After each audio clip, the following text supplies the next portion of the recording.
Ya Nabi salam alaika, ya Rasul salam.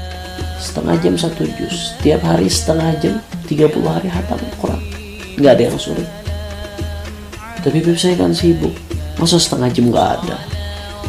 Buat main HP lebih dari setengah jam, buat nonton TV lebih dari setengah jam, buat ngabuburitnya saja udah berapa jam itu.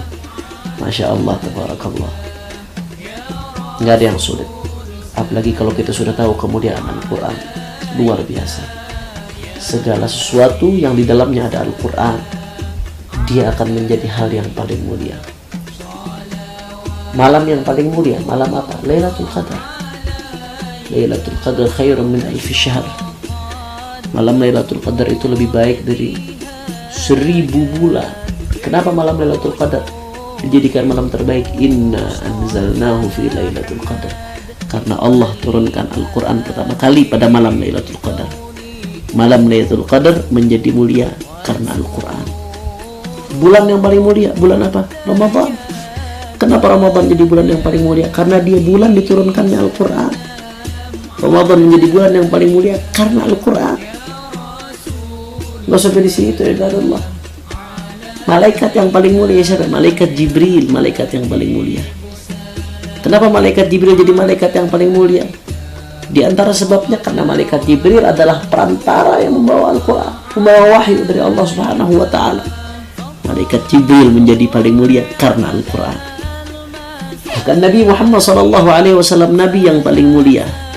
Apa wahyu yang diturunkan kepada Nabi Muhammad SAW? Al-Quran. Wahyu yang paling mulia diturunkan kepada Nabi yang paling mulia. Bahkan tidak sampai di situ. Rumah yang paling mulia. Bagaimana rumah yang paling mulia? Al-Baitul ladzi quri'a fihi Al-Quran yatara'a li ahli sama kama tatara'a an-nujumu li ahli al-ard. Rumah yang paling mulia bukan rumah yang megah, bukan rumah yang mewah, bukan rumah yang mahal, bukan rumah yang interiornya paling wah. Rumah seperti itu belum tentu dikenal di langitnya Allah Subhanahu wa Ta'ala. Tapi bagaimana rumah yang paling mulia yang dikenal oleh penduduk langit? Dalam sebuah riwayat, Al-Baitul ladzi quri'a fihi Al-Quran. Rumah yang di dalamnya dibacakan Al-Quran, yatara'a li ahli sama. Maka bait rumah itu akan nampak bagi penduduk langit, kama tatara'an nujum li ahlil ard. Sebagaimana orang-orang penduduk bumi bisa melihat terangnya bintang, penduduk langit bisa melihat terangnya rumah yang di dalamnya dibacakan Al-Quran. Mungkin rumahnya gubuk, mungkin rumahnya lusuh, mungkin rumahnya kecil, mungkin rumahnya masih kredit, mungkin rumahnya ngontrak. Tapi kalau dibacakan di Al-Quran, di dalamnya dibacakan kalam Allah, rumah itu menjadi rumah yang paling mulia, yang dipandang oleh penduduk langit, terang benderang bersinar. Kenapa? Karena dibacakan di dalamnya Al-Quran. Bahkan tidak sampai di situ. Sebaik-baiknya manusia, siapa sebaik-baiknya manusia?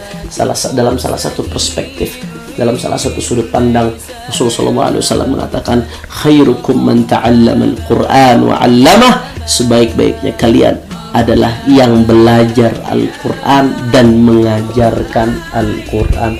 Dia menjadi sebaik-baiknya manusia karena Al-Quran. Maka hatimu kalau pengen jadi hati yang paling mulia, isi Al-Quran. Lisanmu kalau mau jadi lisan yang paling mulia, hiasi dengan Al-Quran. Matamu kalau mau menjadi mata yang paling mulia, pandang ayat-ayat Al-Quran. Mudah-mudahan Al-Quran menjadi syafaat bagi kita di hari kiamat nanti. Al-Quran akan menjadi syafaat nanti bagi pembacanya di hari kiamat. Kalau hari ini kita sisihkan waktu kita untuk Al-Quran, Al-Quran nanti akan ingat kita ketika kita sulit di hari kiamat. Tapi kalau hari ini kita lupakan Al-Quran, na'udzubillah min dzalik, takut-takutnya Al-Quran akan lupakan kita nanti di hari kiamat. Na'udzubillah. Ja'alanallahu wa iyyakum min ahli Al-Quran di dunia wal akhirah. Assalamualaikum warahmatullahi wabarakatuh.